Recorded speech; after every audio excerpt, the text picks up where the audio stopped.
बाकी की जिंदगी इज्जत से जी सके।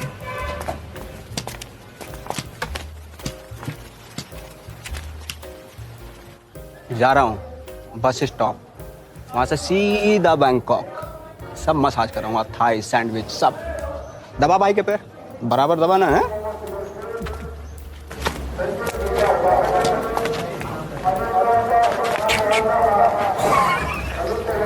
तो भाई लोग फाइनली संजय सिंह जेल से बाहर आ गए और अगर आपियों की माने तो संजय सिंह के बाहर आते ही न्याय की जीत हुई है। बट केजरीवाल और सिसोदिया जेल में है तो सिस्टम बिक चुका है, देश में तानाशाही है, गजब का दोगलापन है इनका। ये चुनाव हिंदुस्तान को बचाने वाला चुनाव है।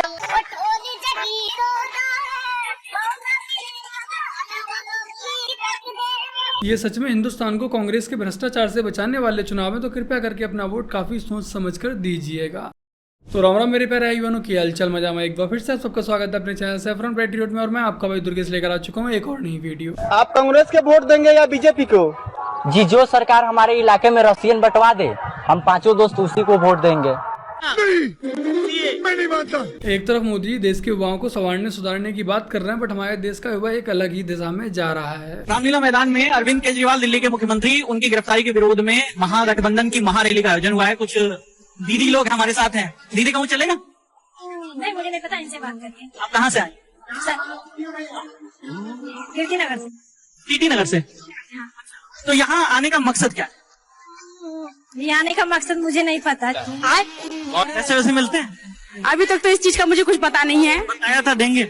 बताया तो था कि लेकिन देंगे, लेकिन मुझे पक्का पता नहीं है इन लोगों का। और यहाँ भी पब्लिक का काट दिया इस इंडी गठबंधन ने। ने बड़ा खुलासा किया है। विजय नायर मुझे नहीं रिपोर्ट करता था, ये अरविंद केजरीवाल ने कहा है। नायर सौरभ और आतिशी को रिपोर्ट करता था। ये बड़ी खबर इस वक्त आपको बता रहे हैं। विजय नायर, जिसे बिचौलिया बताया गया, जिस पर यह आरोप लगा कि उसने ही साउथ लॉबी और आप सरकार के बीच में जो एक सौदा था वो करवाया था। अब जानकारी ये मिल रही है कि अरविंद केजरीवाल ने कहा है कि विजय नायर मुझे नहीं बल्कि सौरभ जो मंत्री हैं उनकी सरकार में और आतिशी उन्हें रिपोर्ट करता था। यहाँ पर तो खुजलीवाल जी काफी अच्छे से खेल गए, अपनी बीबी को शासन दिलवा दिया और आतिशी का आसन अपने बराबर में लगवा लिया। वो मुझे गिरफ्तार करेंगे, वो सौरभ भारद्वाज को गिरफ्तार करेंगे, वो दुर्गेश पाठक को गिरफ्तार करेंगे और वो राघव चड्ढा को गिरफ्तार करेंगे। मस्त प्लान है। इन्हें पता है कि धीरे धीरे करके इन सबका भी नंबर आएगा, तो जनता को पहले से ही मैनिपुलेट करना स्टार्ट कर दिया। बाकी का आइए आपको आतिशी जी की एक और क्लिप दिखाते हैं। इस क्लिप को देखने के बाद आपको अंदाजा लग जाएगा कि आतिशी जी कितनी कट्टर ईमानदार नेता हैं। तो अगर आप यूपी में देखिए, बीजेपी को सिर्फ एसपी और बीएसपी की कोalition हरा सकती है और कोई नहीं हरा सकता। So if we were UP voters, तो हमें क्या करना चाहिए था? हमें अपना वोट जाके एसपी बीएसपी के गठबंधन को देना चाहिए, चाहे उनका जैसा भी कैंडिडेट। हमारे एक जानकार है, वहां पे उन्होंने से बात हो रही थी, तो कहते हैं जी हमारे इलाके का कैंडिडेट गुंडा है, मैं क्या करूं?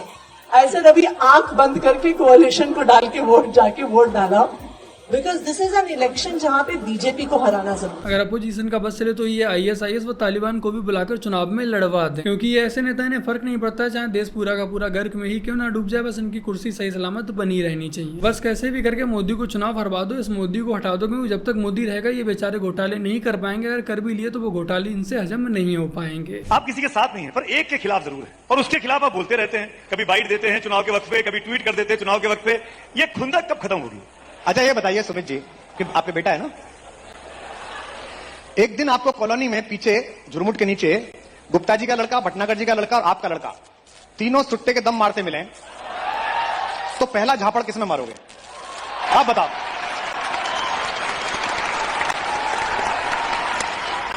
अपने वाले पे मारेंगे और अपने वाले को फिर माफ भी कर देंगे। अपने वाले को झापड़ मार के उसकी गलती का एहसास करा के माफ भी कर देंगे। अब अपने वाले ने कहा it's my life daddy. Problem ये नहीं है, प्रॉब्लम ये है कि जो बाकी लोग हैं, मैं उनके खिलाफ भी बोलता हूं, पर बाकी लोग घोषित करके आए थे कि हम कमीने हैं, हम ये पॉलिटिक्स नाम का कमीनापन करने जा रहे हैं। आपने कहा कि नहीं नहीं ये सब कमीने हैं, हम आश्रम खोल रहे हैं। कुमार विश्वास जी ने सुमित जी के लिए उदाहरण सहित काफी अच्छे से समझा दिया। इसलिए पूरे खाते पूरे इनकम टैक्स की कार्रवाई की गई।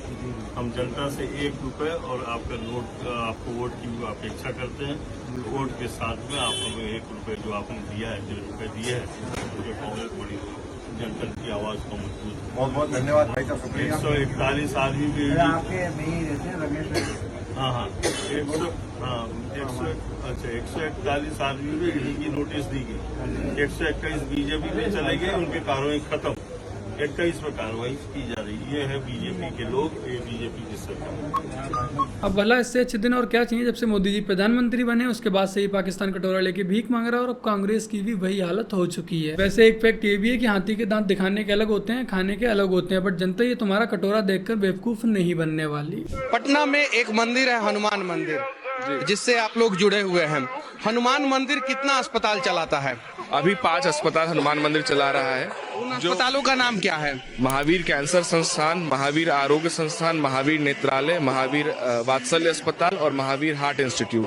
जरा सोचिए, एक मंदिर जो पटना रेलवे स्टेशन पे है, छोटे से जगह पे है, वो बिहार में 5 अस्पताल चला रहा है और उसकी स्थिति ऐसी है कि प्राइवेट अस्पताल भी उसके सामने फेल हो। जो लोग पूछते हैं कि आखिर मंदिर बनने से क्या होगा, रोजगार मिलेगा, विकास होगा, आशा करता हूं कि उन्हें उनका जवाब मिल गया होगा, क्योंकि इस मंदिर ट्रस्ट के द्वारा जितने ही बड़े बड़े हॉस्पिटल्स बनाए गए, यहाँ पर लोगों का उपचार हो रहा है, लोगों का इलाज हो रहा है और न जाने कितने ही लोगों को रोजगार भी मिल रहा है। हाय फ्रेंड, तो भाई आटा गूंथते गूंथते मेरा दोस्त आ गया बेचारा, मेरे साथ ये मदरसा पढ़ता था भाई।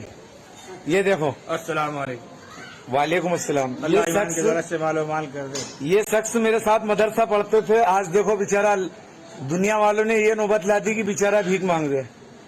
रोना मत भाई, सब अल्लाह के नाम, सब अल्लाह के नाम। मदरसे की डिग्री प्राप्त करने के बाद यही रोजगार मिलता है। वैसे एक रोजगार था पत्थरबाजी का, बट मोदी जी के आने के बाद से वो भी चला गया।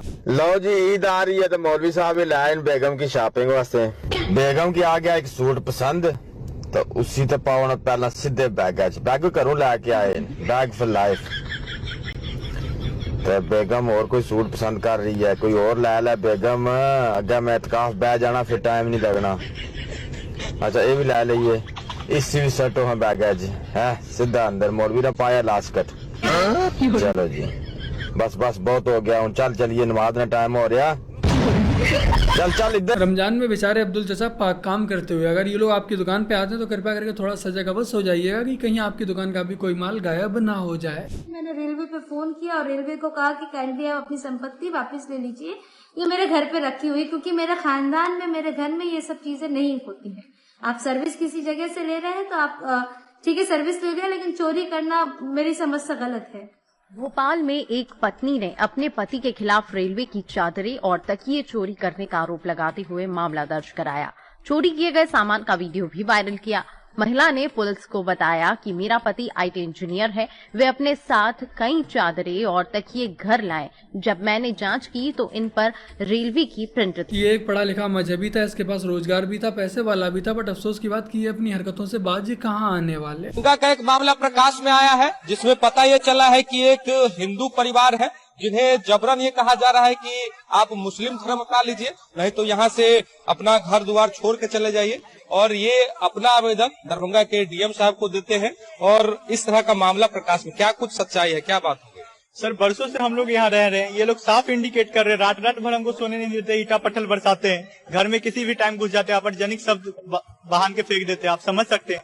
सर हमको इस तरीके से प्रेशराइज कर रहे हैं कि हम खुद सर या तो यहाँ से घर छोड़ देंगे तो धर्म परिवर्तन करने पे मजबूर कर। कहा यह जा रहा है कि आप मुस्लिम धर्म अपना लीजिए। उनके जो है 5 भाई, उनमें से 2 भाई बोला है कि तुमको यहाँ पे रहना है तो हम जैसे चाहेंगे वैसे रहेंगे। साफ इंडिकेट हो रहा है सर, हम किसी के गुलाम बन के नहीं रहेंगे। हमारे संविधान में नहीं लिखा हुआ है कि कहीं पे 10 घर हिंदू है तो एक घर मुसलमान को उजाड़ दिया, कहीं पे 10 घर मुसलमान तो एक घर हिंदू को उजाड़। लेकिन सर हम पे बहुत प्रेशराइज किया जा रहा है। जो खबर चल रही थी उसमें ये पता चला है कि आप कह रहे हैं कि आप इस पूरे एरिया में आप सिंगल एक ही हिंदू। हम बोले हैं सर जहाँ पे हम हैं वहाँ पे सर हम एक ही घर हिंदू है, चारों तरफ मुसलमान है। अब मुझ पे सर जबरदस्ती प्रेशराइज के मेरे घर पे जबरन कब्जा किया, मामूली सा जमीन के लिए सर लोग ईमान बेच ली। मुझे यही लग रहा है। कितना साल से ये मामला चल रहा है? ये मामला सर करीब सर चल तो रहा है सर ज्यादा दिन से, लेकिन अभी फिलहाल जब हम जो दौर रहे 2-3 साल से दौर। मेन मामला जमीन का है। मेन मामला जमीन का है। जमीन को लेके सर आप हमको सर क्या क्या इसमें देख ही रहे हैं, क्या क्या ये आ रहा है कि हमको प्रेशराइज किया जा रहा है, रात भर सोने नहीं देता है, यहाँ से उजाड़ने की साजिश।